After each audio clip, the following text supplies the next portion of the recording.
sencilla, ya que el páncreas nos responde de una manera variada, ¿no es cierto?, a la glucemia. De una manera variada, un momentito, voy a permitir que ingrese su compañero. Bien. Bien. Este tipo de diabetes tipo 2, ¿no es cierto?, tiene dos fenómenos, porque tiene dos combinaciones, ¿sí? Falta de respuesta celular de la insulina, ¿sí? Y también la disminución de la producción de insulina por parte del páncreas, ¿sí? Y también algunos se producen alteraciones específicas con la obesidad y con el síndrome metabólico, ¿sí? O sea que la diabetes tipo 2 es la combinación de dos fenómenos. La falta de respuesta, ¿sí?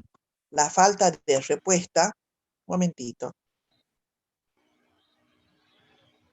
La falta de respuesta celular a la insulina, ¿sí? En este caso se produce la insulina más la resistencia y también la disminución de producción de insulina por parte del páncreas. Sería una insulina deficiente. También se producen alteraciones asociadas, ¿sí?, con la obesidad y con el síndrome metabólico. Entonces ahí podemos hablar sobre las epidemias, la obesidad y la diabetes, ¿sí?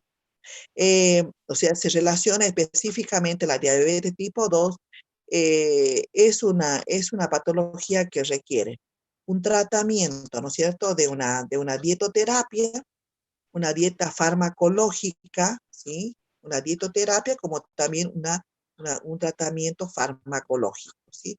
Y también a ellos se agregan lo que es los ejercicios físicos, ¿sí?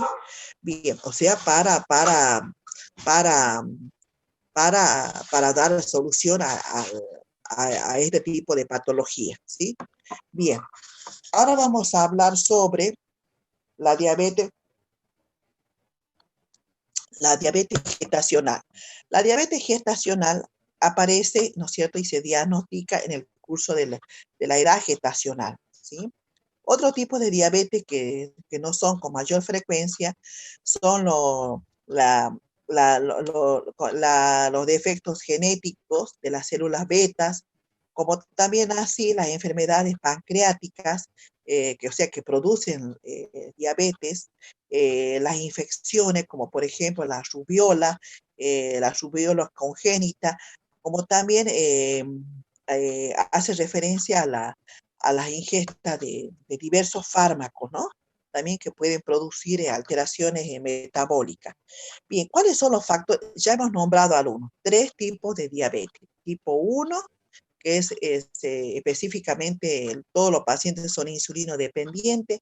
Tipo 2, pacientes que requieren para su tratamiento eh, eh, tratamiento farmacológico, con una dieta terapia y también con los ejercicios físicos.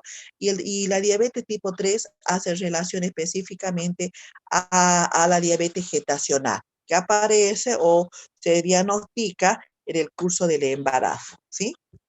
Bien, vamos a seguir incorporando a su compañero, un momentito.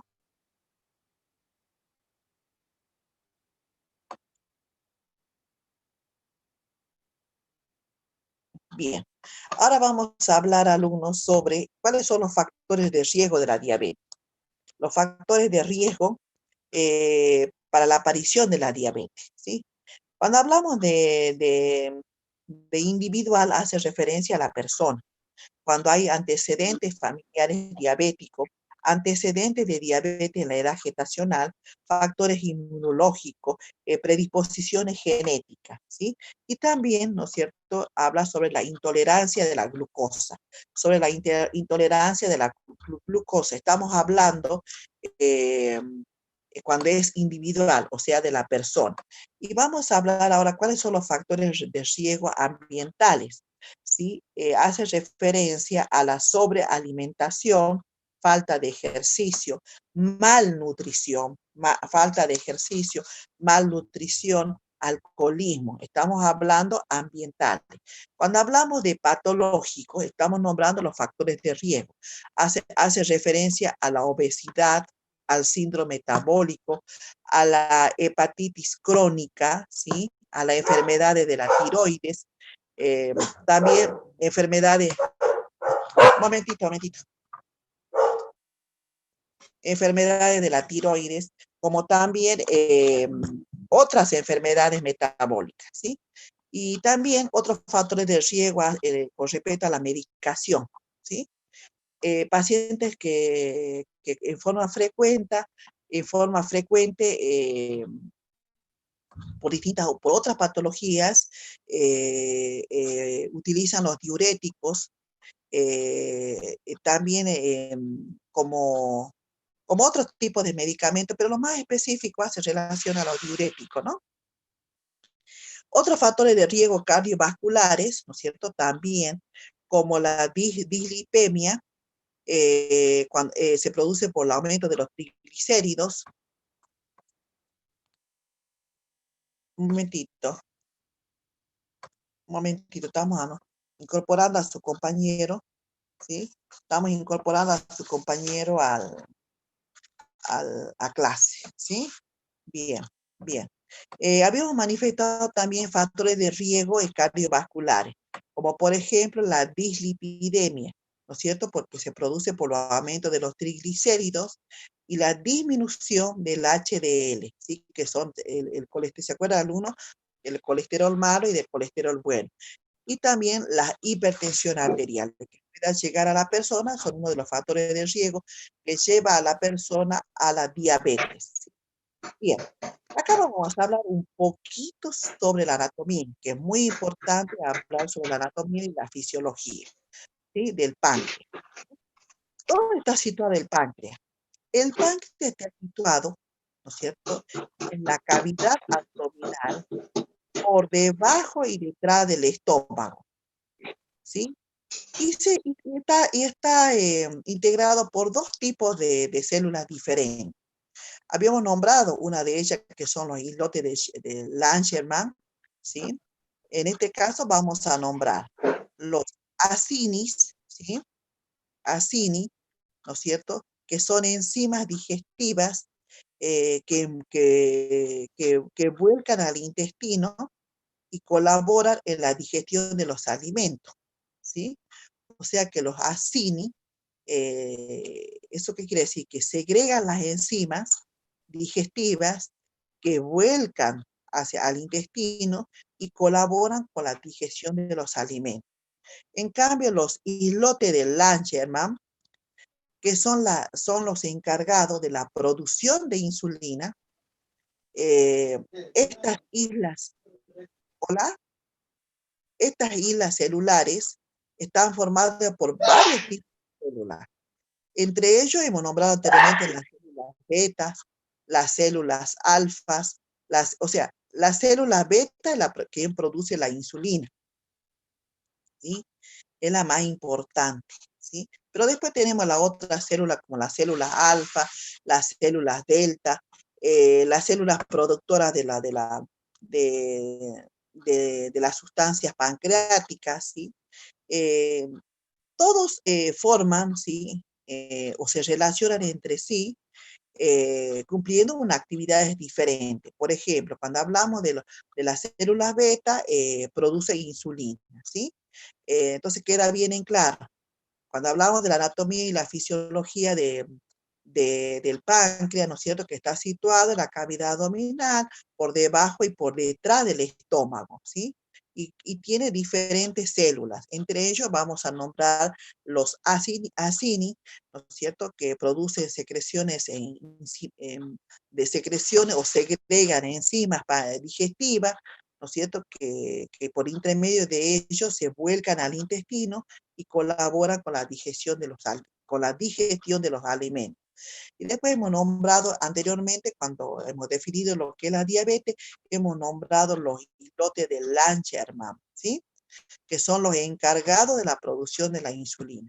Estas islas celulares están formadas por varios tipos de células, Entre ellos hemos nombrado las células betas, que producen ¿quién produce la insulina? La célula beta, ¿sí? ¿Y dónde se encuentra? En los islotes del Langerhans, ¿sí? Estamos respondiendo una pregunta muy específica de la evaluación, ¿sí?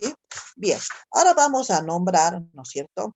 Vamos a continuar, alumnos, porque es amplio el tema cuando hablamos de la diabetes. ¿Cuál es la fisiopatología de la diabetes? ¿Sí? La fisiopatología de la diabetes comprende varios estados o condiciones, ¿sí? Eh, Condiciones como común denominador es el aumento, ¿no es cierto?, de las glucemias, ¿sí? El paciente puede presentar una hiperglucemia o una hipoglucemia. Las causas más que desencadenan, ¿no es cierto?, la, la, la, que desencadena, ¿no es cierto?, esta enfermedad es una deficiencia insulínica ocasionada por, ¿sí? O sea que hay una deficiencia de insulina, ¿sí? Que puede, que puede ocasionar dos alteraciones. Entre ellos, sí, un momentito, Rosana, un momentito, estoy permitiendo para que ingrese una compañera. Bien, o sea que puede desencadenar, ¿sí?, dos alteraciones. Estamos hablando de la fisiopatología de la diabetes, ¿sí? Específicamente lo que es la insulina, ¿sí? Eh, una de ellas es la disminución de la cantidad total de insulina producida por el páncreas y suele ser causada por la destrucción o agotamiento de las células betas, ¿sí? Entonces, así se produce una hipoglucemia. Por menor actividad, ¿no es cierto? También otra de las causas es por menor actividad de la insulina a nivel de las células musculares, grasas y hepáticas, ¿sí? Donde la cantidad de insulina que se produce puede ser normal o elevada. Y sin embargo, ¿no es cierto?, este tipo de insulina puede, cuando se eleva más de lo normal, se produce una hiperglucemia, ¿sí? Una hiperglucemia. ¿Queda bien en claro? Una de las alteraciones de la insulina es la hipoglucemia y la hiperglucemia. Como resultado de todo esto, el paciente experimenta en un mayor flujo urinario.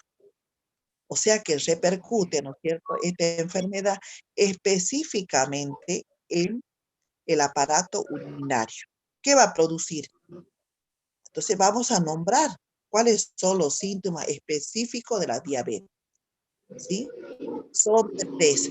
Lo denominamos las 3P, ¿sí? La poliuria, la poliuria, ¿no es cierto?, el exceso de orina con mayor frecuencia, ¿sí? La sed excesiva, que es la polidixia, y la polifagia, ¿sí? Eso tenga bien presente en el momento de la evaluación, ¿sí? ¿Cómo ¿Cuáles dijo, son? profe? ¿Puede volver a repetir? Bueno, o sea, cuando se produce, ¿no es cierto? Cuando hablamos de la fisiopatología, ¿no es cierto?, la diabetes tiene varios estados o condiciones cuyo denominador común es el aumento de la glucemia, que se denomina hiperglucemia, ¿sí? Una de las Sí. causas es la disminución de la cantidad total de insulina producido por el páncreas. Entonces, ¿cómo lo denominamos? Hipoglucemia. Otra, ¿no es cierto?, cuando hay menor actividad de la insulina a nivel de las células musculares y grasa y hepática. La cantidad de insulina que se produce puede ser normal o estar elevada la insulina, ¿sí? Entonces, ¿cómo se denomina? Se denomina hiperglucemia, ¿sí? Sí. Eh, Como resultado de estos alumnos, de estas alteraciones, ¿no es cierto?, cuando hay una hipoglucemia o una hiperglucemia, si el paciente experimenta un mayor flujo urinario, ¿sí? ¿Y cómo se denomina el mayor flujo urinario? Se denomina poliuria. poliuria, o sea que el paciente tiene una micción más frecuente, o sea que orina con mayor frecuencia, se llama poliuria. Nosotros siempre solicitamos al alumno que mencione las 3 P como síntomas específicos de la diabetes, ¿sí? Las 3 P. La primera es la poliuria, o sea que o sea que la persona experimenta, momentito, alumnos.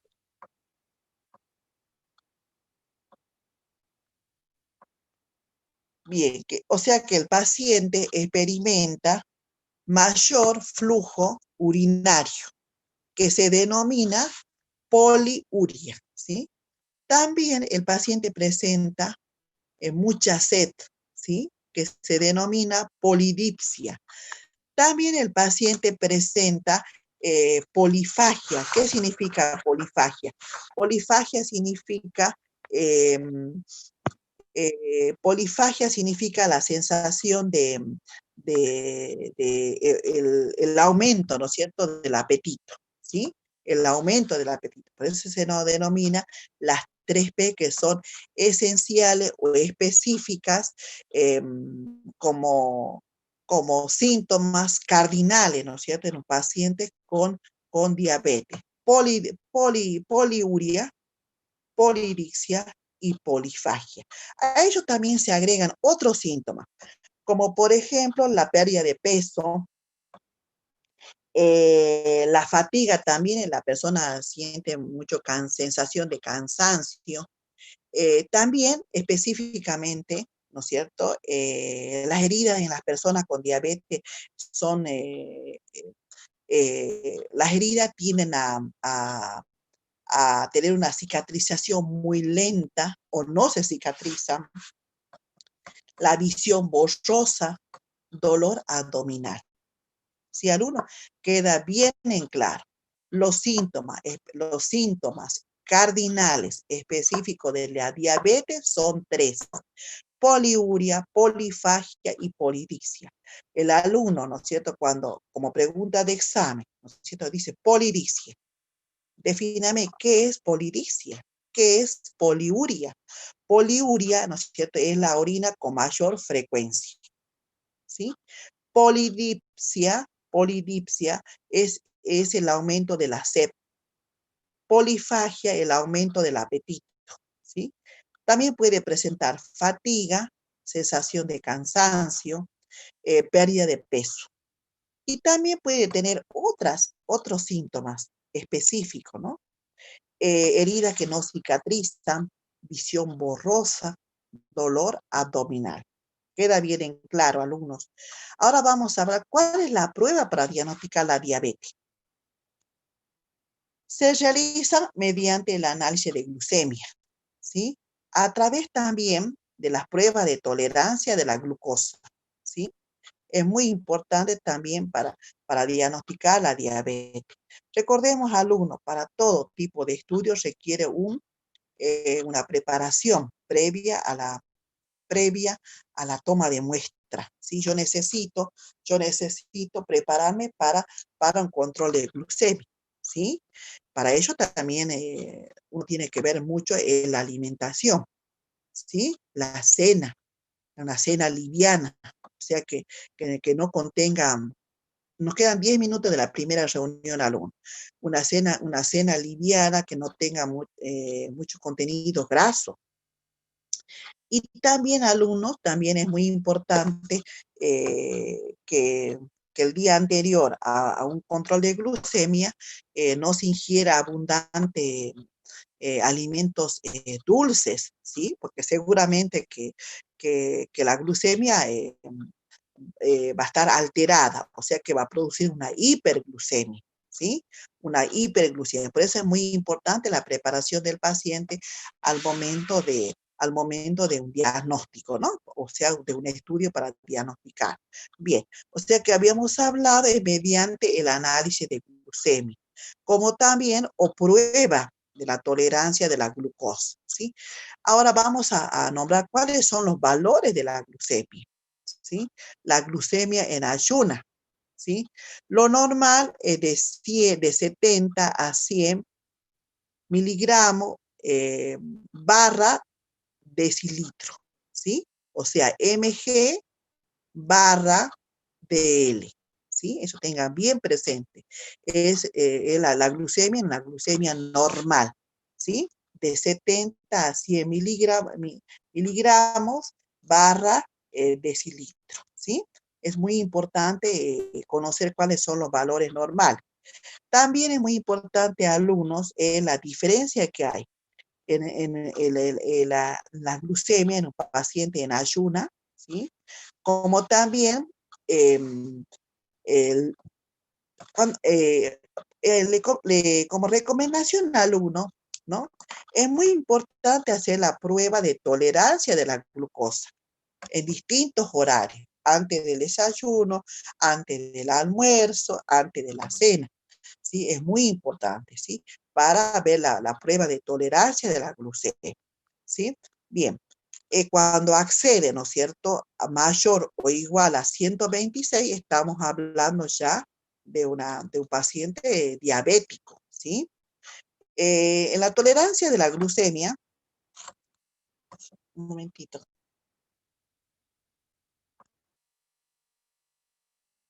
Un momentito. Bien. ¿Qué importancia que tiene la tolerancia, el control de la tolerancia oral de la glucosa, ¿no? Que lleva 2 horas para el control. Normal, ¿no es cierto? Estamos hablando oral de la glucemia, ¿no? La tolerancia oral a la glucosa, ¿sí? Normal es igual es menor o igual a 126 miligramos barra decilitro, ¿sí? Y también es muy importante controlar la intolerancia a la glucosa, que habitualmente de 140 a 199. Lo importante, alumnos, acá, alumnos, lo importante es conocer cuáles son los valores normales de la glucemia, ¿sí? Es lo más importante. De allí nosotros partimos para leer, ¿no es cierto, alumnos? Para leer los estudios o los resultados del laboratorio, porque enfermería siempre, alumnos, eh, realiza los controles de la glucemia antes de la administración de la insulina. Sí, alumnos, los que trabajan en la parte asistencial, siempre están controlando como rutinario, como de rutina, están controlando la glucemia, ¿sí? Todos los días o también en distintos horarios. Profe, en algunas bibliografías dice 1.10, entonces Sí, sí, pastillas nada más. también alumnos, sí, de 1 a 10, sí, también. Siempre tenemos que tener en cuenta los valores estándar. Yo había nombrado de 70 a 100, pero también algunos dicen de 70 a 80 a 110. ¿Sí? Son los valores normales de la glucemia. Está bien, alumno. Aceptable en el momento de la respuesta, ¿no? Bien, alumno. ¿Alguna otra pregunta había escuchado por allí? Continuamos. Profe, una preguntita. En el caso de tener 140, ¿ya sería una persona diabética? ¿Cómo dijo? Alumno, no. A veces alumno, por eso es muy importante alumno, ¿no es cierto? Cuando uno se va a realizar los estudios para el control de la glucemia, yo me puedo hacer un estudio en este momento y mi laboratorio está alterado totalmente la glucemia y por eso no quiere decir que soy diabética. Puede estar a 140, no alumno, ¿sabe? Por eso es muy importante realizar la prueba de tolerancia. ¿Sí? Para eso tengo que estar preparado, porque tiene mucho que ver la ingesta de alimentos anteriores. ¿Qué pasa si hoy tuve un ejemplo, un cumpleaños, y en el cumpleaños uno toma mucha gaseosa, ingiere muchas cosas dulces, y en fin, eso también hace de que se vea aumentado el azúcar.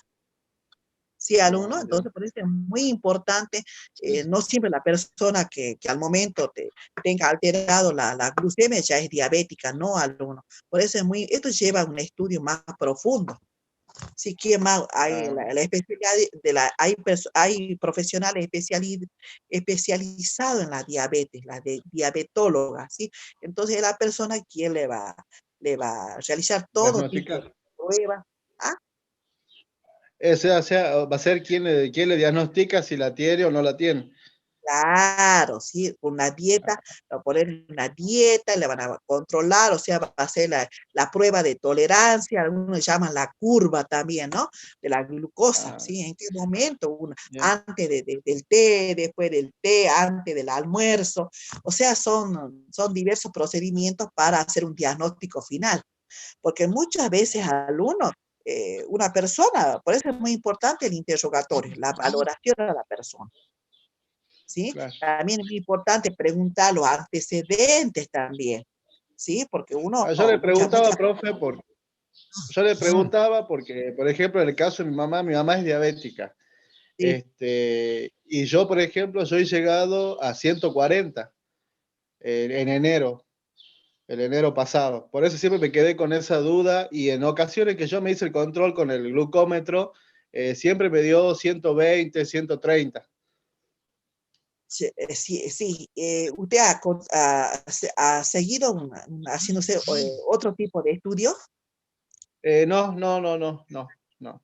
Es muy Siempre lo hice importante. con el glucómetro, nada más de ella. Yo también me controlé un par de veces y siempre me Con, dio así. con respecto a la sintomatología, No, profe, normal.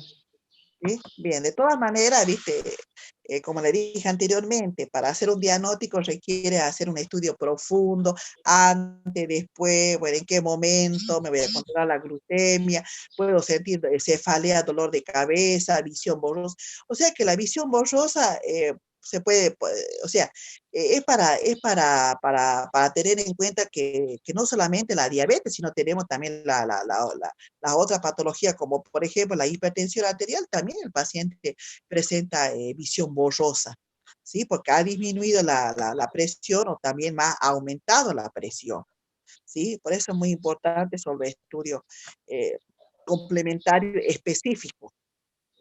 Si alguno, yo también tuve, hace 2 años atrás tenía, o sea, me hice un estudio de glucemia que en primer lugar me dieron que como persona diabética, pero a veces uno no se queda con un solo control de glucemia. Entonces me fui a lo más profundo y gracias a Dios que no fue así, ¿sí? Nada más que era el sobrepeso. ¿Sí? Ah, Entonces es importante hacerse todo el estudio más profundo a lo que se refiere a la circulación también, porque de alguna manera también produce alteraciones, ¿sí? Alteraciones corporales, o sea, son diferentes factores de riesgo que habíamos nombrado anteriormente que pueden producir diversas patologías. En este caso específico, teniendo en cuenta siempre la sintomatología, ¿no? La sintomatología es muy importante que la persona baje en forma rápida de peso, la misión es con mayor frecuencia, presenta cansancio, fatiga, presenta el aumento de la polidipsia, polifagia, el aumento del apetito, también a lo que se refiere, el paciente presenta mucha sed.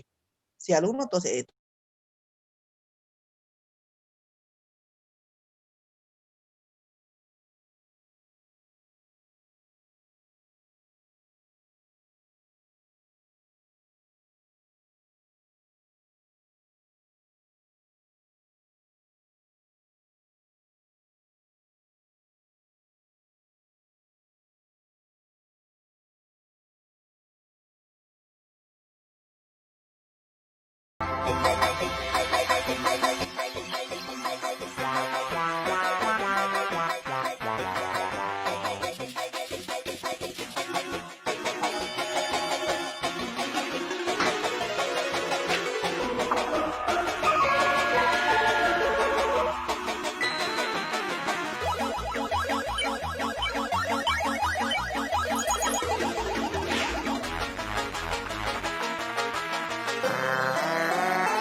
Bien.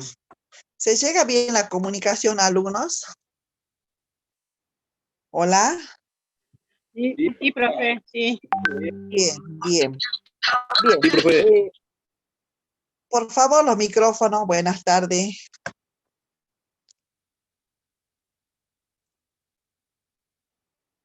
Vamos a seguir admitiendo a sus compañeros, ¿sí? Bien. Alumnos, vamos ahora a hablar sobre el tratamiento, ¿sí?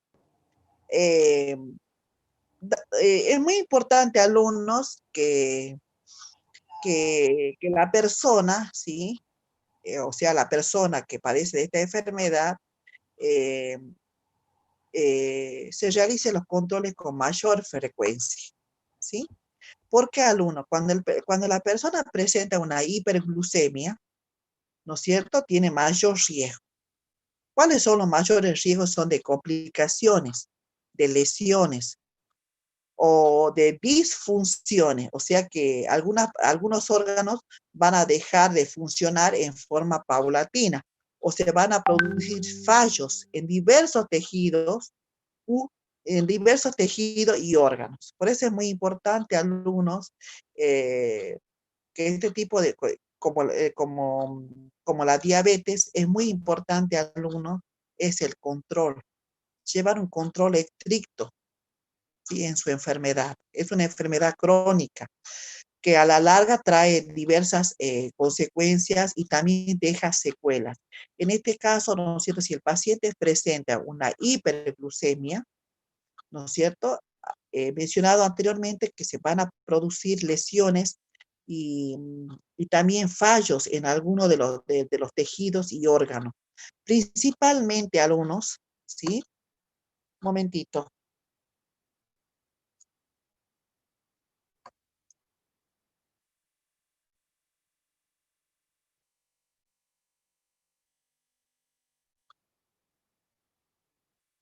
Principalmente, alumnos, complicaciones, ¿sí? Van a producir complicaciones cuando el paciente presente en forma frecuente de una hiperglucemia, porque no está controlando la glucemia. ¿Eso qué quiere decir? Que no está realizándose un buen tratamiento, ¿sí? Un buen tratamiento, control médico, control cardiológico, control oftalmológico, eh, control, ¿por qué no? También con un médico especialista en la piel también es muy importante, alumnos, ¿no? Bueno, ahora voy a nombrar específicamente y quiero que lo registren, alumnos, y lo tengan presente, ¿no es cierto? ¿Cuáles son las principales causas de lesiones que produce los pacientes con diabetes dado por por la hiperglucemia? O sea, las lesiones que pueden producir o las complicaciones que pueden producir, principalmente en los ojos, ¿no? El paciente va a presentar una retinopatía, ¿sí? Una retinopatía, ¿sí? También va a presentar alteraciones en los riñones, nefropatías, ¿sí? Alteraciones del sistema nervioso, neuropatías. Alteraciones también en los vasos sanguíneos y el corazón, vasculopatías y enfermedades cardiovasculares. O sea, son estas las complicaciones con mayor frecuencia. Vuelvo de nuevo a mencionar. En los ojos se denominan retinopatías. En los riñones, nefropatías. En el sistema nervioso, neuropatías. En los vasos sanguíneos y corazón, vasculopatía. Y las enfermedades cardiovasculares, ¿no? El tratamiento de la diabetes debe ser integral, controlando los factores de riesgo de la ateroesclerosis, ¿sí? con un estilo de vida saludable, ¿no es cierto? ¿Cuál es el estilo de vida saludable? Esto comprende, ¿sí? Lograr un estado nutricional normal. Un momentito. Un momentito. ¿Cuál es el tratamiento? ¿Sí? Que comprende. Lograr un estado nutricional normal. Normal, ¿sí? Control de peso, que no supere, ¿no? Los 30 del índice de masa corporal. También es muy importante el control de peso, ¿no? Es muy importante, ¿sí? Y también, ¿no es cierto?, sacar el índice de masa corporal. Es muy importante para mantener o sobrellevar este tipo de patología de forma saludable. Bien, también el tratamiento de la obesidad, tener un plan alimentario individualizado, ¿sí? Un momentito, que siguen ingresando sus compañeros. Bien. Otro de los tratamientos es la capacidad física, ¿sí? Y psíquica adecuada en las personas. Educación diabetológica, ¿sí? Actividad física regular.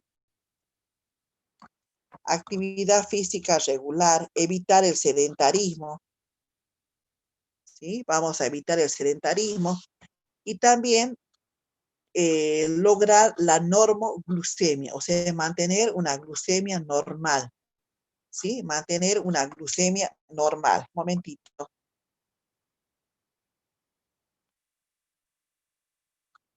Momentito, que siguen ingresando su compañero.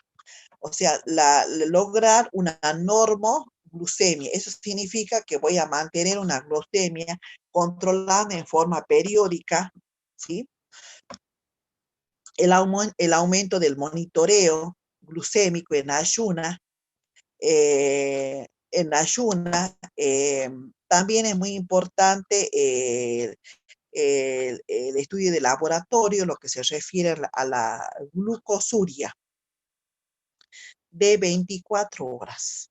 La glucosuria de 24 horas es donde el paciente, ¿no es cierto?, recoge la orina de 24 horas, ¿sí? También es muy importante al uno la alimentación, una dietoterapia. Evitar el colesterol malo. Recuerda que habíamos nombrado anteriormente cuando hemos hablado de dietoterapia en trastornos digestivos. Es muy importante la dietoterapia, ¿sí? ¿Cuáles son las complicaciones? ¿No es cierto?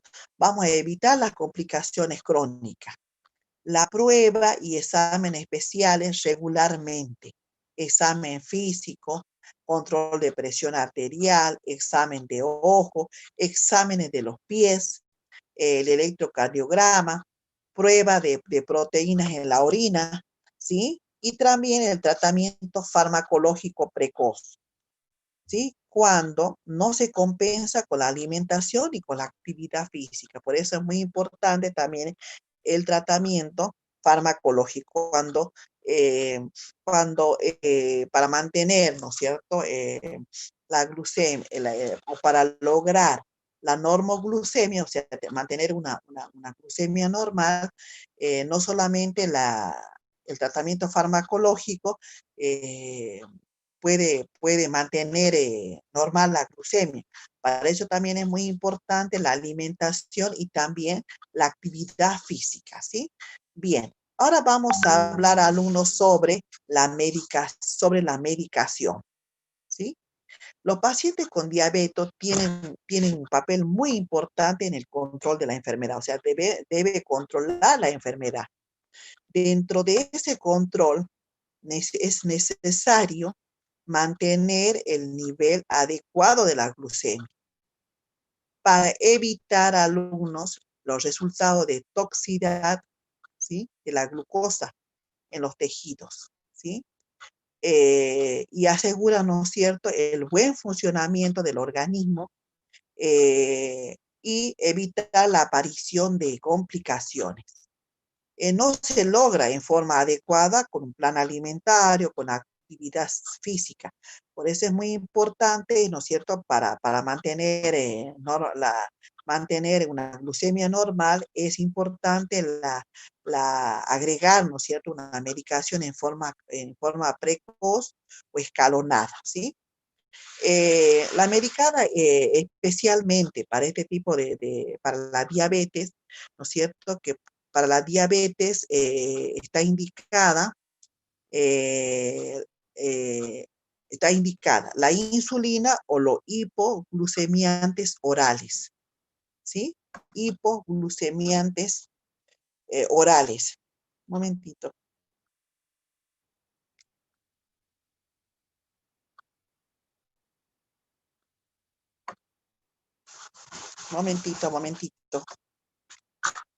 Momentito. Bien, o sea que muchas veces requiere alumnos de que la persona, ¿no es cierto?, ingiera medicamentos hipoglucemiantes orales para el tratamiento de la diabetes. Como así también es muy importante lo que se relaciona a un plan alimentario y la actividad física, ¿sí? Bien, vamos ahora a hablar específicamente, ¿no?, lo que es la insulina, ¿sí? La insulinoterapia, ¿sí? La insulinoterapia. ¿Cuáles son los efectos metabólicos y eficaces de este tipo de tratamiento? Es el aumento de las secreciones de insulina, es el descenso de la glucemia en ayunas. Está contraindicada en la insuficiencia hepática renal, ¿sí? ¿Queda bien en claro? O sea que está contraindicada en pacientes que padecen de insuficiencia renal, de insuficiencia hepática y renal, ¿sí? Eh, la insulina, ¿no es cierto?, tiene sus propias acciones, ¿sí? O sea, sus efectos los efectos metabólicos. Metabólico y una eficacia, ¿no? Algunos son de absorción rápida, que tiene una duración corta, o sea, el tratamiento de la insulina se absorbe en forma rápida, pero el efecto de la insulina es muy corta la duración. Aumento de las secreciones de la insulina en forma inmediata, descenso también de la glucemia, contraindicaciones también en insuficiencia renal y hepática, ¿sí? Esto hace referencia también que pueden producir o producen alteraciones hepáticas y también renal, ¿sí? Bien, ahora vamos a hablar específico, un momentito, vamos a permitir ingresar a su compañera, ¿sí? Vamos a permitir ingresar a su compañera.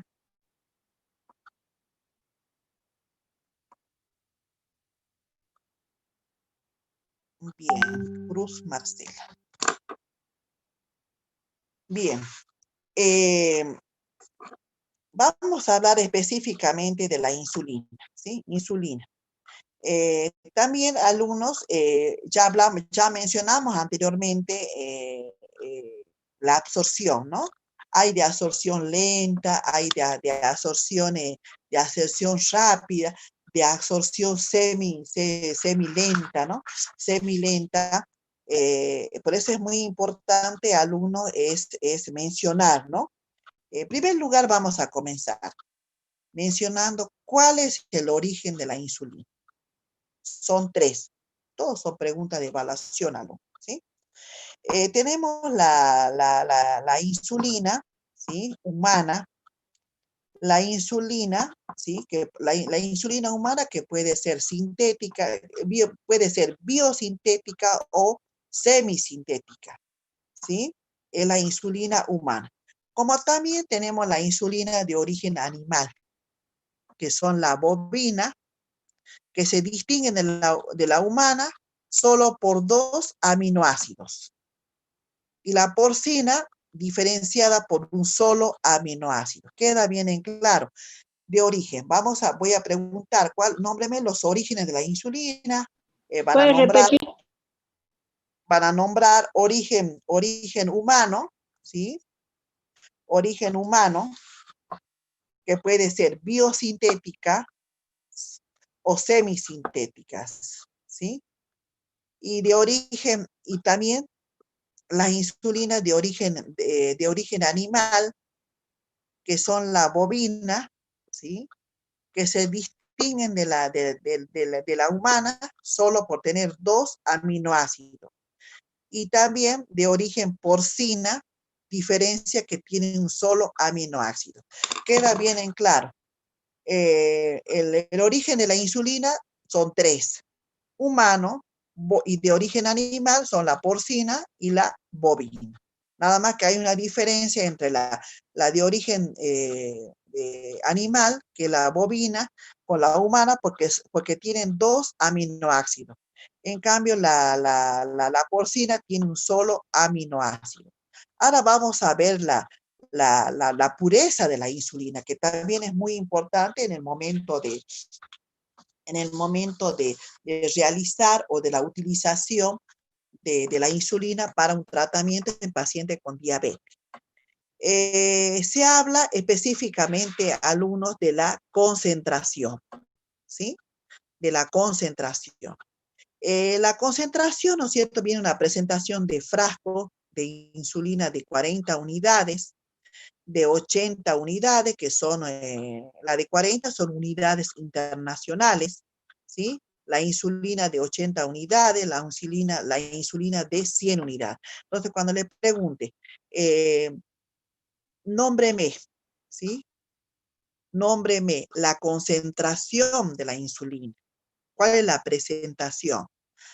Hay insulina de 40 unidades, que es las unidades internacionales, la de 40 unidades, son prestaciones en frasco, ¿no? En frasco. De 40 unidades, la de 80 unidades y la de 100 unidades.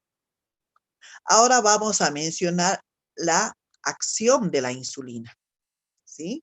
Ya hemos nombrado el origen, ya hemos nombrado la concentración, ahora vamos a nombrar la acción. Cuando hablamos de acción, ¿no es cierto?, de la insulina se clasifican en ultra rápidas, intermedias, prolongadas y bifásicas, ¿sí? Cuando hablamos de la acción de la insulina. Ultra rápidas, intermedias, ¿sí? Prolongadas y bifásicas, ¿sí? Ahora nos vamos a detener a cada una de ellas para conocer la acción de lo mismo. Cuando hablamos cuando hablamos, alumno, de la acción, ¿no es cierto?, significa cuál es el tiempo de acción, ¿no es cierto?, de, de cada, de cada insulina, si es de 40, si es de 80 y de 100. Nosotros necesitamos, por ejemplo, un paciente que padece de un coma diabético, que sea ultra rápida. Necesitamos que la acción de la insulina sea ultra rápida, ¿sí? Acorde a los valores de la glucemia, ¿sí? Queda bien en claro, la acción es ultra rápida, intermedia, prolongada y bifásica. Ahora vamos a desarrollar cuál es la ultra rápida, ¿sí? Lo que se vende en laboratorio, en farmacia, era Lispro, ¿sí? Es la más conocida. Son insulinas de aspecto transparente, ¿sí? Cuyo pico de acción es de 10 a 15 minutos, por el cual el diabético puede colocarse la insulina, ¿sí? E ingerir los alimentos sin riesgo de hipoglucemia, ¿sí? O sea que es muy importante, alumno, nombrar, Profesora, sí, profesora, ¿cuál ¿sí? insulina es esta, la que está hablando ahora? La ultra rápidas, la Bien, ultra gracias. rápida, ¿sí? Específicamente, ¿no es cierto?, cuando uno va a visualizar, va a verificar la Lispro, se llama la Lispro, ¿sí? el tipo de insulina, ¿no es cierto? Cuyo pico de acción es de 10 a 15 minutos, ¿no es cierto? Por el cual el paciente diabético, ¿sí? Puede colocarse la insulina, ¿sí? Puede colocarse la insulina e ingerir alimentos sin riesgos de hipoglucemia. ¿Cuál es la duración? Es importante. ¿Cuál es la duración? Igual o menor a 5 horas, ¿sí? ¿Y cuál es la vía de administración? Alumnos, ustedes realicen un cuadro, ¿sí? Un cuadro. ¿Cómo vamos a preparar nuestro material para luego leerlo y estudiarlo para el examen? ¿Sí? Hablando de la insulinoterapia. Vamos a hablar. Tipo de insulina, 3. Humano, de origen animal, tenemos la porcina y la bovina. Muy bien. La concentración es de 40 unidades internacionales, de 40 unidades, de 80 unidades y de 100 unidades. Ahora vamos a la acción. Realicemos un cuadro, ¿sí? La acción de la insulina. Ultra rápida, ¿sí? Ultra rápida. Nómbreme un tipo de insulina ultra rápida, la Lispro, ¿sí? Las Lispro. Son insulinas de aspecto transparente, porque más adelante vamos a ver otro tipo de aspecto de la insulina, que es fácil reconocer.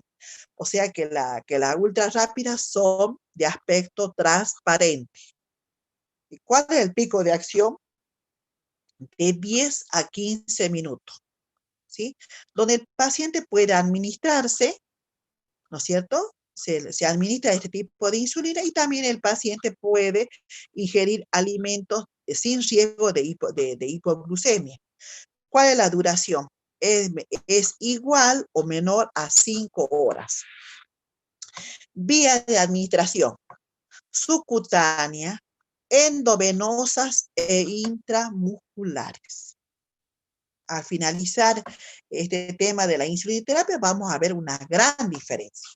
Entonces, la ultra rápida, la vía de administración es subcutánea. Vamos a ver qué parte del brazo.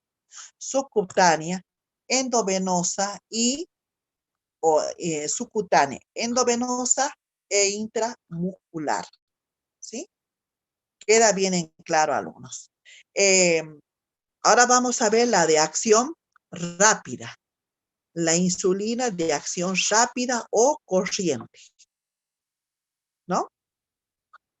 Se llama insulina Rápida o corriente.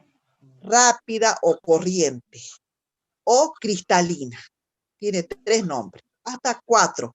Algunos le llaman corta o cristalina, ¿sí? Estamos hablando de la insulina rápidas, ¿sí? ¿Y cuál es eso? No, un momentito, ya vamos a desarrollar, alumna. Cuya solución o cuya presentación del frasco es clara, es transparente. ¿Cuál es la acción? Es a los 30 minutos. En cambio, la ultra rápida era de 10 a 15 minutos la acción. Por eso es necesario, alumnos, que para estudiar realicen un cuadro, ¿sí? Un cuadro, ¿sí? Bien, bien. O sea, ¿cuál es la acción? Es a los 30 minutos de administrada este tipo de insulina. Queda bien en claro. La presentación es en frasco. La solución es clara. En cambio, la anterior era transparente, ¿sí? Bien. La acción máxima es a las 2 horas. La acción máxima. En cambio, la anterior era el pico a los 10 a 15 minutos.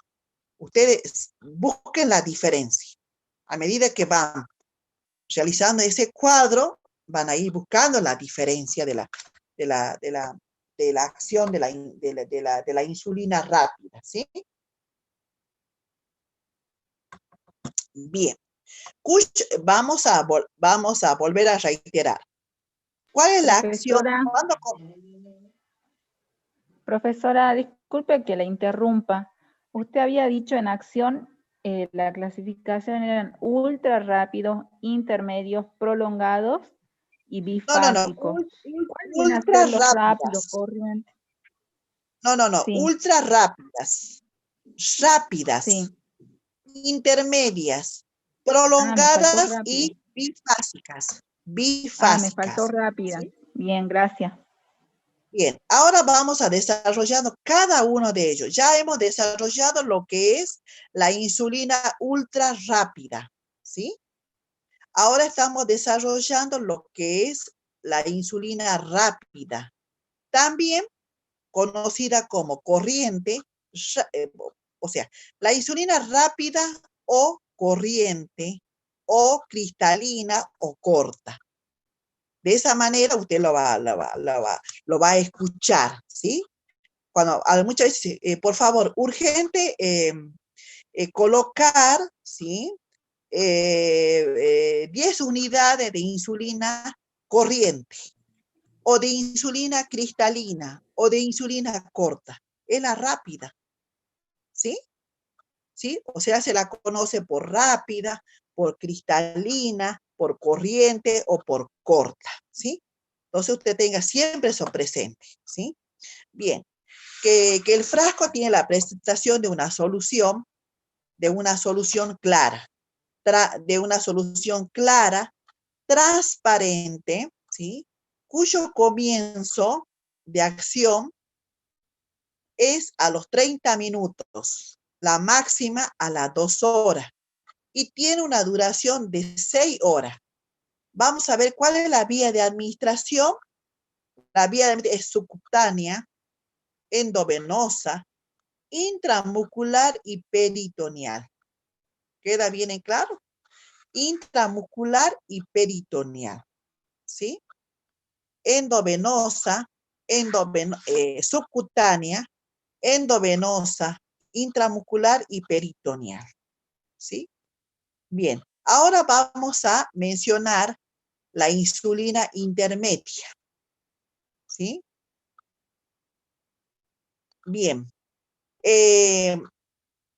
vamos a hablar en este caso, ¿no es cierto?, alumno, que es cuya investigación que se realizó y ensayo, ¿no es cierto?, se ha descubierto que añadiendo una proteína básica, ¿sí?,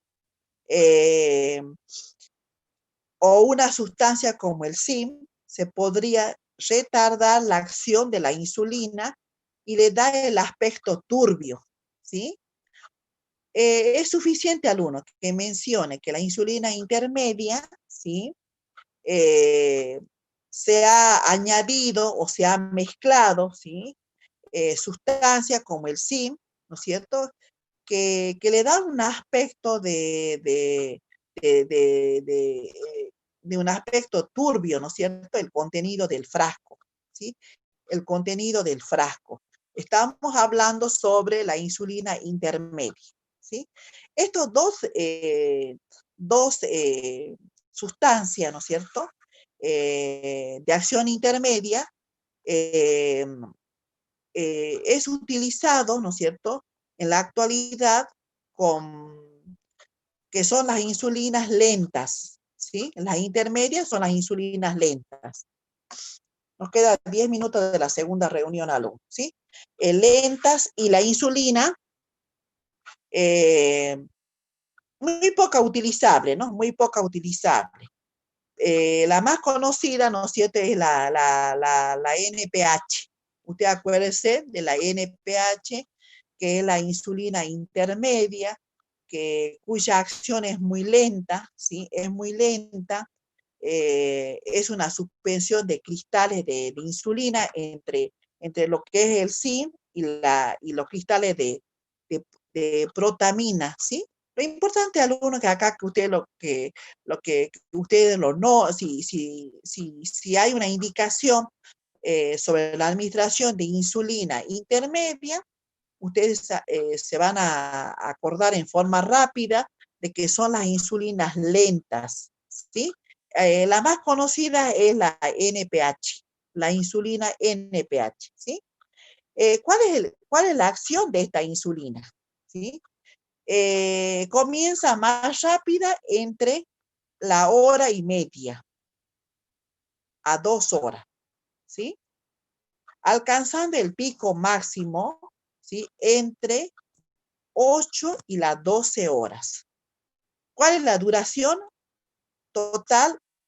De 12 a 24 horas es la duración de la acción de este tipo de insulina. La más conocida es la NPH, ¿sí? Son las insulinas lentas, ¿sí? Cuando he nombrado, ¿no es cierto? ¿Duración de cuánto dijo, profe? ¿Cómo? ¿Duración de cuánto dijo? La duración total es de 12 a 24 horas, ¿sí? ¿Sí? La acción de este tipo de insulina de la NPH comienza entre la hora y hora y media, hasta 2 horas comienza la acción de la insulina, ¿sí? Porque es una insulina lenta, alcanzando un pico máximo entre las 8 horas y las 12 horas. ¿Cuál es la duración? La duración es de 12 a 24 horas. La vía de administración, un momentito. La vía de administración es subcutánea e intramuscular. Momentitos, alumna. Momentito. Bien, ya en cualquier momento se nos termina la reunión, o sea, la segunda reunión. ¿Queda bien en claro, alumnos? Ya hemos hablado de la insulina, de acción rápida, de acción ultra rápida, de acción rápida y de acción intermedia, ¿sí? De acción intermedia. Ahora vamos a nombrar alumnos la última alumno que es de acción prolongada, ¿sí? Que tiene una combinación entre la de SIM y la ultra lenta, es más lenta la prolongada, ¿sí? ¿Cuál es la forma del frasco? La presentación es opaca, el líquido es opaco, tiene un comienzo de acción más lento y su efecto son más prolongados, ¿sí? Que lo de la insulina, ¿no es cierto? Que el de las otras insulinas. La duración de acción es más prolongada, ¿sí? Esto se relaciona a alumnos debido, ¿no es cierto?, al agregado de cloruro de zinc, ¿sí? Tiene un contenido, una mezcla que habíamos nombrado anteriormente, ¿no es cierto?, en la insulina intermedia, ¿sí? Bien, esta insulina proporciona, ¿no es cierto?, baja de insulina durante todo el día, ¿sí? El comienzo de la acción de la insulina es de 4 horas, o sea que una vez administrada, ¿no es cierto?, como es muy lenta, tiende a las 4 horas a comenzar con la acción, ¿sí? Máxima de 10 a 30 horas, ¿sí? Y la duración es de 30 a 36 horas. ¿Eso qué quiere decir, alumno? Mientras más lenta, o sea, demora en producirse la acción, pero, ¿sí?, la acción de la insulina es larga, es de 30 a 36 horas, ¿sí? ¿Queda bien en claro, alumnos? De 30 a 36 horas, ¿sí? Y por último vamos a hablar sobre la insulina, análogos de insulina de acción intermedia y lenta, que también son otro tipo de insulina, ¿no? Son insulinas que van produciendo al comienzo es de acción, es de 1 hora, no tiene pico de acción, por lo que no produce riesgo de hipoglucemia. ¿Cuál es la duración? Es de 24 horas. La vía de administración es únicamente subcutánea, ¿sí? Subcutánea. Y vamos a hablar ahora, para finalizar, es la bifásica o mezcla, ¿no? Se administra en forma simultánea la acción de la insulina El comienzo de acción es de 1 hora a 1 hora y media. Su pico de acción es más bajo que la insulina de la NPH. Y la acción prolonga, ¿no es cierto? La duración de la acción es de 12 a 24 horas, ¿sí?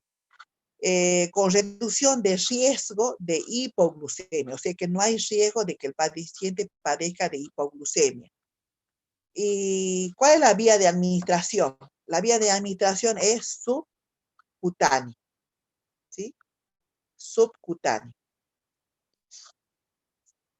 Bien, ahora vamos a hablar, alumnos, si finaliza la segunda reunión, vamos a comenzar hablando sobre los sitios, que también son muy importantes, ¿sí? Los sitios de administración de la insulina y también la rotación. Acá vamos a hablar las áreas para la inyección. Profe, antes que hable de las áreas, ¿podría repetir qué combinación es la de la insulina prolongada? ¿Cómo dijo? ¿Cuál es La la prolongada. combinación? La prolongada, bueno, la prolongada, ¿no es cierto, alumno? Está, o sea, la prolongada contiene sustancias de zinc, son ultra lentas, ¿sí? Ultra lentas. Tienen un comienzo de acción más lentos y sus efectos son más prolongados que los de la insulina o de las otras insulinas, que son las endógenas, ¿sí? La duración de acción es más prolongada, ¿sí? Esto se relaciona a los agregados de cloruro de zinc, estamos hablando de los agregados. Habíamos nombrado anteriormente que que era una mezcla de sustancias, ¿sí? O sea, habíamos nombrado en otros tipos de insulina, ¿sí? Bien, la concentración, ¿sí? Es baja de la insulina durante el día. El comienzo de la acción de este tipo de insulina, ¿sí? Es de 4 horas, alcanzando su acción máxima de 10 a 30 horas. Y la duración total, alumno, es de 30 a 36 horas. ¿Sí, alumnos? O sea, es lenta, ¿sí? Y su acción es más prolongada. O sea, tarda, ¿no es cierto? Tarda en hacer efecto la insulina, tarda, pero al momento que comienza, ¿no es cierto?, el efecto de la insulina, tiene una duración larga, prolongada, de 30 a 36 horas, alumnos. ¿Sí? ¿Queda bien en claro, alumnos? Por eso, cuando hablamos de la clasificación, ¿sí? Hemos nombrado, alumnos, las acciones de la insulina, ¿sí? Y por último, habías nombrado lo que es la bifásica o la mezcla, ¿sí? Habíamos nombrado allí que se debe administrar dentro de los 15 minutos de preparado para evitar al uno, como es una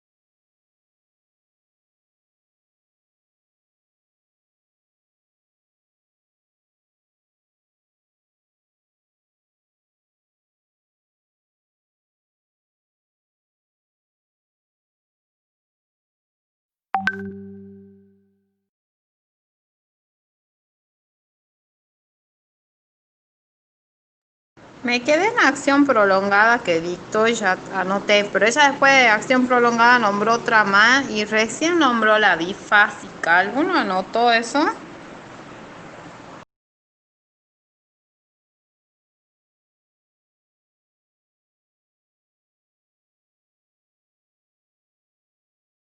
No, se terminó la reunión, vamos a la tercera.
No, la prolongada.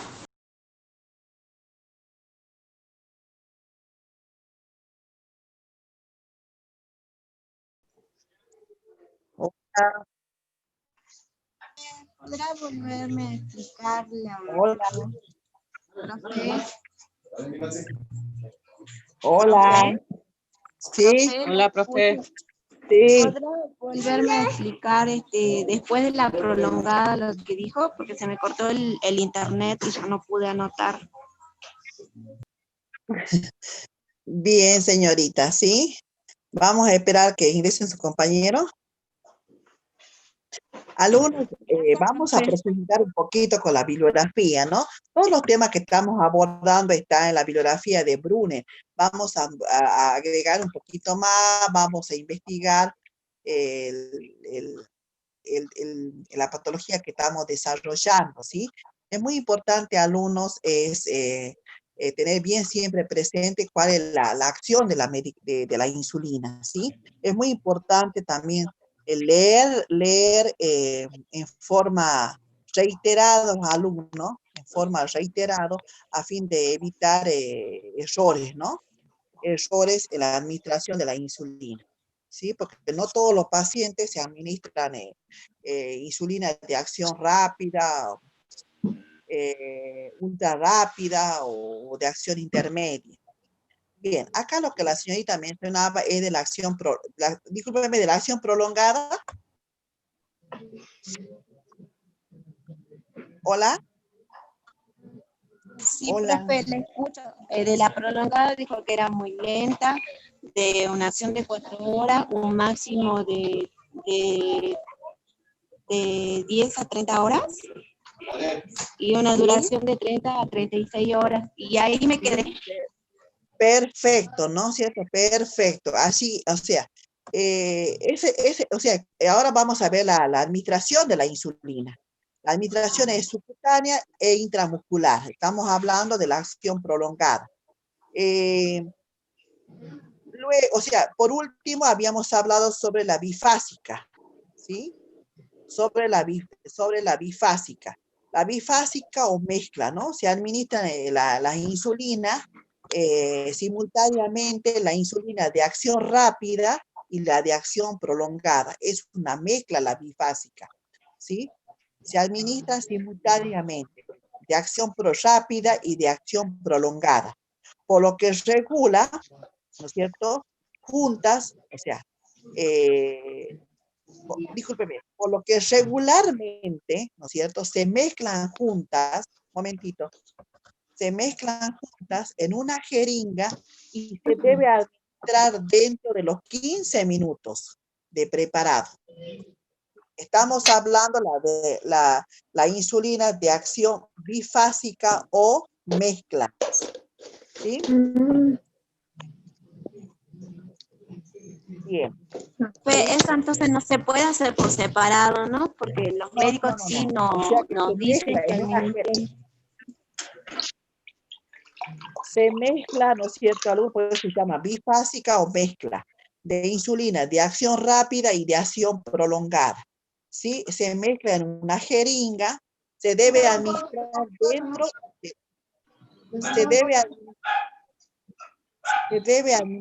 dentro de los 15 minutos de preparado. ¿sí? Ujú. Para evitar la reducción de esta mezcla, ¿no es cierto? Y también tiende a disminuir la acción, ¿sí? ¿Sí? Bien. Vía de administración, ¿sí? Vía de administración en la subcutánea, ¿sí? La subcutánea, la vía de administración, ¿sí? Bien, ahora vamos a hablar, alumnos, sobre los sitios. ¿Cuáles son los sitios de aplicación y rotación de la insulina? Son 4 las áreas principales, ¿sí? Todos son preguntas de examen, alumnos. Las áreas de las inyecciones son 4. La zona abdominal, brazo, ¿sí? Brazo, cara externa, ¿sí? En la zona abdominal es periumbilical, o sea, alrededor del ombligo, ¿sí? En el brazo, ¿en qué zona del brazo? En la cara externa, en el muslo, en la región anterior, y glúteo, ¿sí? Son 4 áreas específicas o principales para la administración de la insulina, ¿sí? Voy a volver a nombrar la zona en el abdomen, específicamente en la zona periumbilical, alrededor del ombligo, ¿sí? En el brazo, en la cara externa del brazo, en el muslo, en la región anterior, y en los glúteos, ¿sí? En los glúteos, ¿sí? ¿Dónde es de mayor absorción? ¿Sí? En el abdomen, en la zona del abdomen, periumbilical. ¿Y dónde es de acción disminuida? Es en los brazos. Luego en los muslos. Y por último, en el glúteo. Alumno, de esta manera, ¿sí? Profe, ¿Sí? disculpe. Yo anoté las áreas, qué sería cada área y todo, pero lo último que habló sobre cada área no se puede escuchar porque hay alguien que tiene el micrófono encendido y me hace interferencia y no la escucho, la veo mover la boca nomás. Bien, bien, bien. ¿Ahora se escucha? Ahora ¿Se sí, llega? profe, la molesto para que Bien, bien. repita el ultimito nomás. Bueno, hemos nombrado las áreas, ¿no es cierto?, para la inyección de la administración de la insulina. El abdomen, ¿sí? O sea, en la zona periumbilical, en el brazo, en la cara externa, en los músculos, en la región anterior, ¿sí? Y glúteos, ¿sí? Bien. Ahora, también voy a preguntar preguntas de evaluación. Nómbreme, eh, nómbreme, ¿sí? Eh, el lugar o sitio de absorción con mayor rapidez, ¿sí? Bueno, entonces usted me va a nombrar. Con mayor rapidez es en la zona del abdomen, ¿sí? Con mayor rapidez. Luego va a disminuir, ¿sí? En los brazos, que comenzamos con los brazos, ¿sí? Con los brazos, o en los brazos, luego en los muslos y por último en los glúteos. O sea que de mayor absorción es en la zona del abdomen periumbilical. Luego, ¿no es cierto? Va en los brazos, luego en los muslos y por último en los glúteos. ¿Sí? Si yo quiero que la acción sea más rápida, es en la zona de periumbilical, ¿sí? Periumbilical, ¿sí? Luego, que sea, o sea, ¿qué es lo que quiero decir, alumnos? ¿Qué es lo que quiero decir? De que si necesito que en forma rápida se produzca la acción de la insulina, disminuya la glucemia, ¿dónde se le va a administrar? En la zona periumbilical, ¿sí?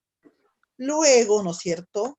Disminuye, o sea, va a disminuir en los brazos, luego en el muslo y por último en los glúteos, ¿sí?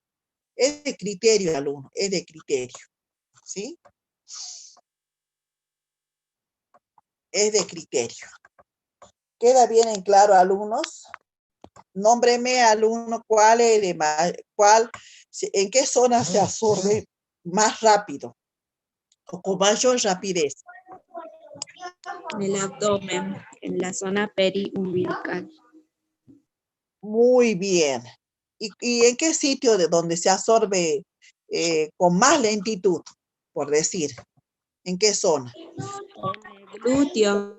En el glúteo, bien. Entonces, de esa manera, alumnos van a responder, de esa manera. Sí, de esa manera van a responder la pregunta. ¿Queda bien en claro?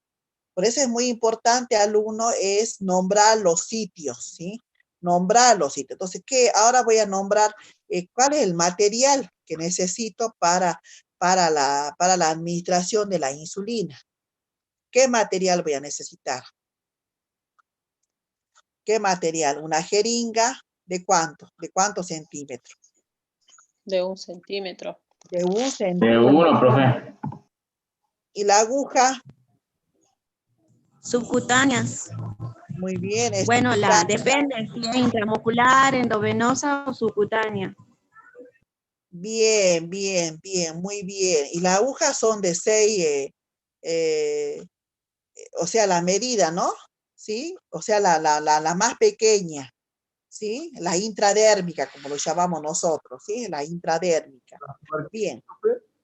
Vamos ahora a hacer un breve repaso y rápido para finalizar, alumnos. Un breve repaso por el tiempo que no nos alcanza, pero vamos a hacer un breve repaso así rápido, ¿sí? Sobre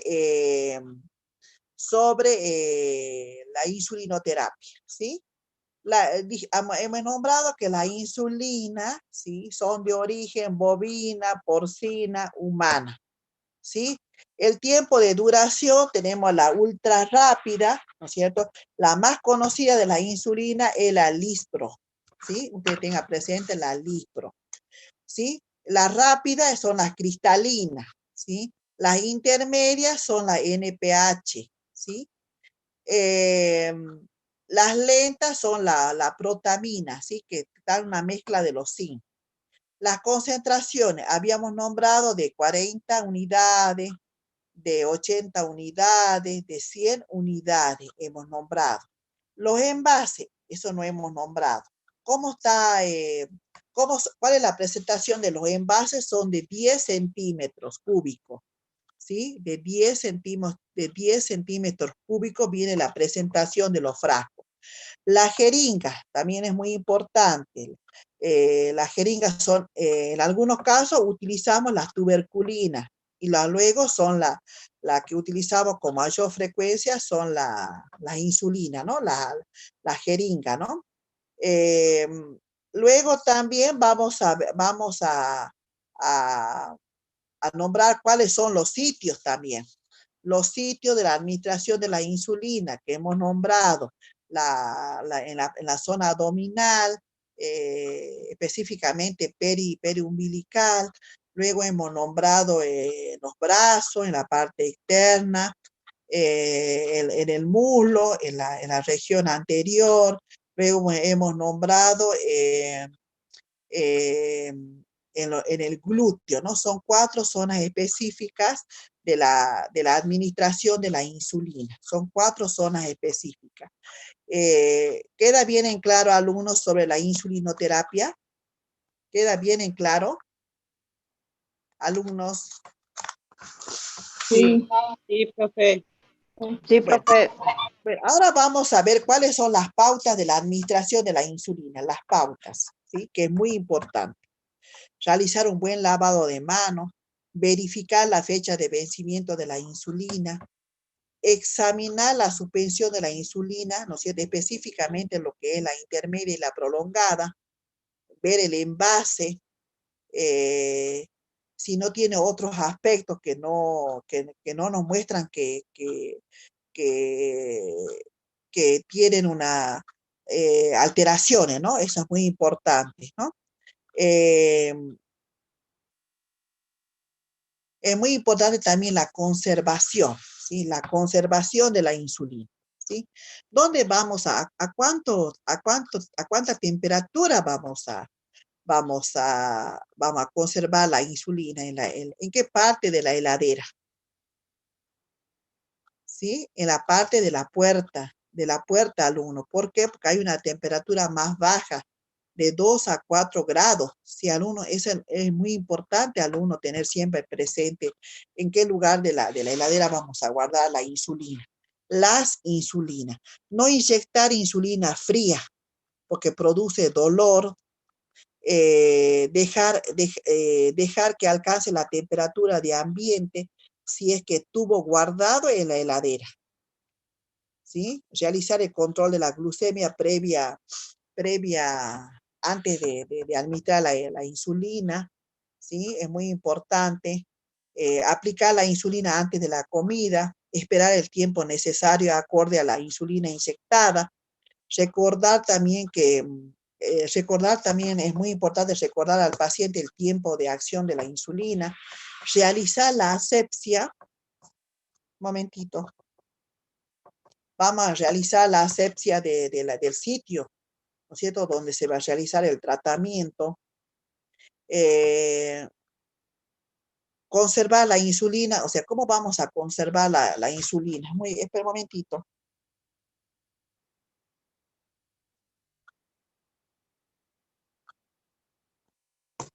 ¿Cómo vamos a conservar la insulina? No exponer al sol. Los cartuchos o frascos se deben guardar en lugares frescos y secos. Las insulinas no deben ser congeladas, ¿sí? La insulina debe administrarse a temperatura ambiente para disminuir el riesgo de alteraciones del mismo. Los frascos deben permanecer cerrados o libres para evitar la contaminación. Eh, cuando, ¿qué puede producirse cuando la persona, o sea, cómo debemos guardar o mantener la insulina cuando uno viaja, ¿no? Está recomendado que el paciente no ponga la insulina en algún otro sitio, por ejemplo, en el baúl, o en el baúl del coche. Es muy importante con una conservadora, sí, es muy importante, ¿sí? Bien, vamos a nombrar nomás cuáles son los métodos alternativos de la administración de insulina. Tenemos las denominadas plumas de insulina. Tenemos las lapiceras también, que es muy importante nombrarlas hoy por hoy cuando el paciente tiende a automedicarse, ¿no? Es muy importante, es la enseñanza al paciente, ¿sí? Enseñar al paciente. Bien, vamos a nombrar ahora cuáles son los cuidados, ¿sí? A tener en cuenta para la administración para la administración y para mantener alumnos, mantener la glucemia normal en la persona. Evitar la sobredosis de insulina. ¿Sí? Aumentar la actividad física. Es necesario el descenso de peso. Evitar la ingesta de alcohol, ¿sí? Evitar la ingesta de alcohol. ¿Qué es lo que podemos agregar, alumnos, en nuestra dieta, ¿no? Que es muy importante el aumento de nuestra dieta. Por ejemplo, en algunos casos pueden presentar el paciente alteraciones, ¿no? Por ejemplo, cuando siente dolor de cabeza, eh, eh, desganamiento también en algunos casos. Es muy importante, ¿no es cierto?, la ingesta de 2 cucharaditas de azúcar, agregar, ¿no es cierto?, también en un vaso de agua jugo, tomar no digo un medio vaso de gaseosa, también es muy importante en algunos, porque muchas veces el paciente presenta una hipoglucemia, comer 2 cucharaditas de mermelada o miel, o también un caramelito. Un caramelo es muy importante, ¿sí? Profe, ay, mi compañera Mella dice que no puede ingresar, si la puede admitir, que desde hace rato está intentando. Sí, sí he dejado. Un momentito, un momentito.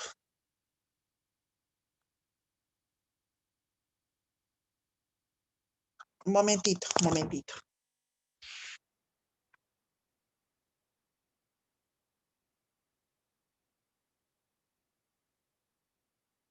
No, no, no está en la sala de espera su compañero. No está en la sala de espera. Bien. Ahora, ¿cuáles son los cuidados al alumno para evitar otras complicaciones traumáticas? Es muy importante, son las recomendaciones, alumnos. La brinda las educación sanitaria, ¿no? Evitar el pie diabético. El pie diabético es una complicación más traumática para la persona, ¿sí? Para ello, alumnos, es muy importante, alumnos, el cuidado de la piel. Evitar las ulceraciones, las infecciones, ¿sí? Y también llegar a una gangrena en los pies, ¿sí? Por eso es muy importante el control por la especialidad, lo que sería la de la circulación. eh, por ejemplo, lo que es la neuropatía diabética. Y también, alumnos, es muy importante lo que se relaciona a las enfermedades arteriales periféricas. Como resultado, ¿no es cierto, alumnos? De diferentes factores, principalmente metabólicos. Por eso es muy importante, alumnos, darles siempre enseñanza del control permanente con el especialista, ¿no? El diabetólogo, control de los pies, control de la glucemia, ¿sí? Eh, el pie diabético es una situación muy traumática y poco tolerante, ¿no? Poco tolerante, ¿sí? Vamos a nombrar ahora cuáles son los factores de riesgo, ulceraciones en el pie diabético, ¿sí? Los factores, momentito, estoy admitiendo a su compañero, ¿sí? Bien, los factores intrínsecos, ¿no? Y extrínsecos, vamos a nombrar. ¿Cuáles son los intrínsecos? Son la neuropatía, la vasculopatía, ¿sí? La vasculopatía, la neuropatía, también el tiempo de la duración de la diabetes, ¿no? Y los factores extrínsecos, vamos a nombrar los traumatismos, los callos, los cambios térmicos, la pedicuría casera, alumnos, ¿sí? Porque muchas veces el corte de uña es muy importante que se realice en una forma recta, ¿sí? No en la forma circular, normal, ¿sí? Los riesgos de trabajo, el vivir solo, el fumar, ¿sí? Esos son los factores de riesgos de las ulceraciones del pie diabético, ¿sí? Vamos a hablar ahora sobre los signos y síntomas de una neuropatía periférica, ¿sí? Eh, que, eh, eh, que pueden producir estas alteraciones del pie diabético, el calambre, el dolor, ¿sí? Y los signos podemos nombrar la sensibilidad de la piel, necrosis, las úlceras, los callos, ¿sí, alumnos? O sea, son signos que pueden llevar a una persona para ¿cómo le puede decir? Son los signos que puede presentar una persona ¿no es cierto? Que puede presentar a largo plazo un pie diabético, que muchas veces son poco valorizados, ¿no? O sea que tiende a tener, o sea, a no darle importancia, ¿no? Pero son muy importantes para el momento de la, de la, de la valoración, ¿sí? Bien, otras exploraciones y valoraciones en paciente con pie diabético, ¿sí? Provoca hipotensión, taquicardia, ¿sí? En momentos de reposo. También vamos a hablar sobre otras enfermedades vasculares periféricas que pueden producir dolor al caminar, dolor de reposo. Los signos son pie frío, uñas engrosadas, piel azulada o rojiza, disminución o ausencia del pulso. Estamos hablando del pie. ¿Cuáles son los estudios para un paciente con pie diabético? El eco Doppler, la palpación de pulsos pedios, tibiales, posteriores y femorales, la inspección de la piel, relleno capilar también muy importante, ¿sí? Bien, ¿qué otras alteraciones pueden ¿Profe, puede producir repetir los estudios complementarios? el eco Doppler, ¿sí? El eco Doppler, las inspecciones de la piel, ¿sí? Las inspecciones de la piel, relleno capilar también es muy importante observar, ¿no? Observar el relleno capilar. ¿Cuáles son las alteraciones del pie? Los juanetes, lo más conocido, el paciente presenta los juanetes que son durezas, ¿sí? Durezas en los pies. Quizás es más conocido por juanetes. Es más conocido por juanetes, dedos en garra o martillo, ¿sí? Tiene la forma de garras, o sea, los dedos de los pies. Limitación en los movimientos o la movilidad articular.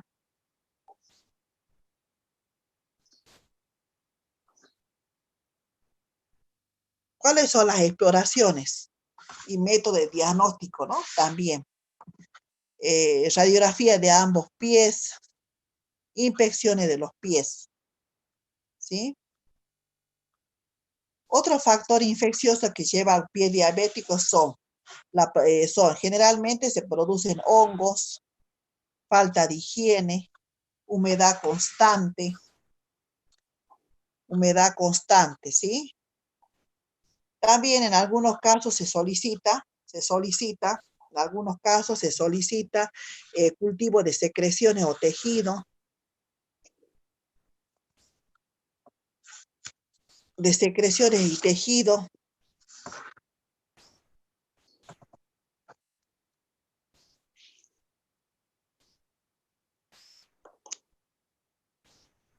Vamos a hablar ahora un poquito sobre grado de la lesión de los pies, que es muy importante, alumnos, ¿sí? Grado 0, ¿no es cierto? Cuando no hay solución de continuidad de la piel, un pie normal, antecedentes de úlceras o amputaciones. Grado 1, cuando hay lesiones de continuidad en la piel, que no van más allá de los tejidos celulares subcutáneos. O sea, son grados para valorar un paciente con pie diabético, ¿no? El grado 2, cuando hay lesiones más profundas que afectan los tendones y las articulaciones. El grado 3 es cuando hay lesiones ya óseas, ¿no? De los huesos. El grado 4, cuando ya hay una gangrena en los dedos. Momentito. ¿Cuál era el 3? La 3, cuando ya hay una lesión en los huesos. Momentito.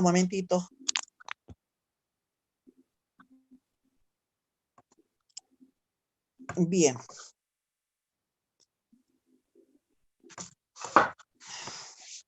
Bien. El grado 4, cuando ya hay una gangrena en los dedos. Y el grado 5, ya la gangrena tomó todo el pie, está afectado. Por eso es muy importante, alumno, es la educación sanitaria, el cuidado de la piel. El cuidado de la piel, sí, por eso es muy importante el cuidado de la piel. Alumno, nos quedan 10 minutos para finalizar la reunión. Vamos ahora a hablar sobre el tratamiento preventivo, ¿sí? Para evitar el pie diabético, ¿sí? Sí, el tratamiento preventivo, ¿sí? La higiene de los pies, evitar traumatismo, no fumar, el control metabólico, ¿sí? Uso de calzados y medias adecuadas, inspeccionar diariamente los pies, ¿sí? Evitar infecciones, evitar lesiones en los pies, evitar tener compromisos vasculares, ¿sí? Es muy importante, alumnos, son las recomendaciones y también hacerle conocer cuáles son las complicaciones al alumno, ¿sí? Las complicaciones de un pie diabético que lleva a una situación traumática, ¿sí? Trauma. ¿Alguna pregunta, alumno, relacionado al tema? ¿Alguna pregunta? Otra de las recomendaciones también que uno puede transmitir al paciente con diabetes, porque los pacientes diabetes, como dije bien, es una enfermedad crónica, ¿sí? Entonces el paciente también tiene que tomar con seriedad la patología. Debe evitar caminar descalzo, usar calzados ajustados, o sea, evitar, ¿no? Que las medias también no tengan elástico en la parte superior, usar antisépticos irritantes, también el empleo de las telas adhesivas que puede producir lesiones en la piel, debe evitar permanecer mucho tiempo sentado, ¿sí? Cortarse las uñas de los pies en forma horizontal, ¿sí? Con tijera filosa o con muy buena luz, es muy importante. Mantener la piel de los pies elásticos y seca, ¿sí? Considerar las lecciones muy importantes, ¿no? Cualquier herida o raspadura de la piel, por mínimo que sea, evitar las infecciones, favorecer una buena circulación en los pies, evitar hacer los ejercicios aconsejados o caminar sin exageración, ¿no? ¿Sí? Es muy importante también los ejercicios paulatinamente, ¿no? No exagerado, algunos que puede traer muchas complicaciones, ¿sí? Bien, y también otros ejercicios, también flexión de plantar del pie, extensión dorsal de los pies, son distintos movimientos, flexiones internas o diferentes posiciones de los pies, ¿sí? Muy importante para mantener una buena circulación. ¿Alguna pregunta, alumnos? Hola, se nos termina el tiempo, tenían una tarea. ¿Cómo les fue con la lectura del trabajo que debían investigar en casa? Alumnos, ¿cómo les fue con el trabajo que deberían investigar en casa? Bien, profe. Bien, bueno. Profe. Ahora vamos a hablar Antes de sí, que termine, quería preguntar sobre los prácticos. Usted dijo el sábado anterior que que ya tenía 2 listados. Yo, por lo que para pedir permiso de llave, por el asunto de la práctica, que se queda con la duda, yo, profe. ha quedado con la duda. Bien. No se la he enviado a través del delegado, no se le ha enviado al alumno el listado de los grupos, No, profe. ¿no? No, a mí por lo menos no me llegó nada, profe. No, profe. El alumno, en cuanto Profe, no tenga, llegó ninguna yo tenga lista. ¿Cómo? No ¿Cómo? llegó ninguna lista de ningún delegado, profe. Bueno, no. Escúcheme, alumno, ahora finaliza. Bueno, alumno, ahora estoy mirando acá si no tengo acá, no me ha llegado todavía. Alumnos, yo quería informarles de que en cuanto yo tenga el listado de los alumnos, se le voy a enviar al delegado, al señor Quispe, él es el delegado, si no se lo voy a entregar, se le voy a enviar por este medio, ¿sí? Al Sí, profe, grupo, el ¿sí? grupo. Directamente grupo pase el usted. grupo, profe. ¿Cómo? Envía el grupo, Directamente profe. pase usted el grupo. Bien, Al escúcheme, grupo. escúcheme, antes que terminemos, antes que se produzca el corte, recordemos, alumnos, que las prácticas se van a realizar en turno tarde. Habíamos hablado anteriormente desde las 4 de la tarde. Para ello yo necesito, alumnos, de que traten de ver qué solución pueden dar a cada uno, o sea, pueden solucionar los problemas con respecto al horario. Por el tiempo, alumnos siempre van a tener trabajo práctico. Ustedes ya tienen un trabajo práctico, ¿no? Yo les había mencionado, los trabajos prácticos del docente siempre es tomar un paciente, hacer la valoración al paciente, acorde a las patologías desarrolladas, ¿no? Pero sí nos faltan patologías específicas para desarrollar, alumnos.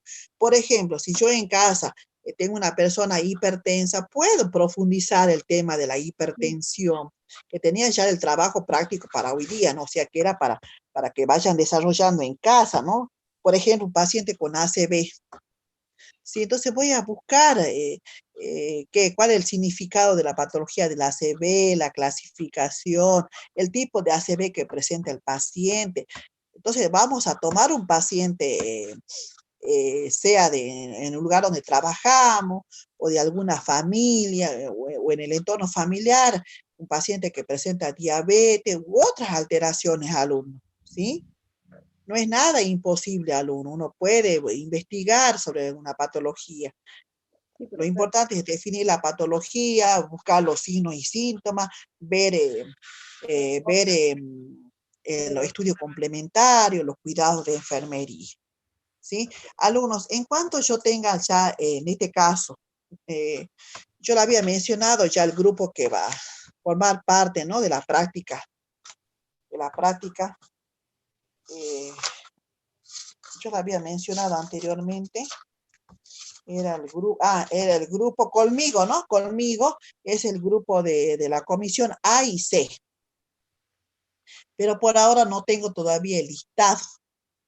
No, yo ahora en cuanto termine la reunión, le voy a preguntar a la secretaria Erika sobre si se ha enviado ya o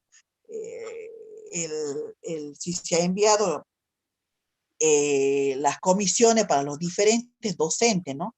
En este caso, ya hay otros docentes destinados para la práctica. ¿Sí? Sí, de todas maneras yo voy a preguntar. Si yo tengo una respuesta hoy, le voy a dar esa. Comienza la práctica el día 3. El día 13, ¿no? Estaba prevista, pero no sé ahora cuál será la determinación de la ¿Dónde va a presidenta. ser la práctica? No, es por vía virtual, señora. Las prácticas se llevan por vía virtuales por esta situación que estamos viviendo hasta que no se decida qué es lo o sea, cuáles son las directivas posteriores, ¿sí? O sea, por ahora no sé cuáles son las directivas que tiene desde ISALU, ¿sí? Porque como tenemos conocimientos que ya se están haciendo algunas aperturas de distintos lugares o espacios, ¿sí? Siempre manteniendo el protocolo, ¿sí? Sí, así que yo por ahora no lo sé cuáles son las directivas. Yo creería que esto seguramente que va a llevar un tiempito, una semana, 2 semanas, si tenemos que ir a la práctica hospitalaria o las prácticas de algunas residencias de adultos mayores. ¿Sí? Entonces yo creería de que si se va a llevar las prácticas presenciales en las residencias de los adultos mayores, creería que se le va a dar el tiempo para rever las situaciones de cada uno por los permisos. Pero si continuamos con este sistema de comunicación, las prácticas son virtuales, con esta misma modalidad de lo que estamos desarrollando en las clases. ¿Sí? Nada más que va a ser un grupo reducido, un grupo de 12 alumnos, ¿sí? Cada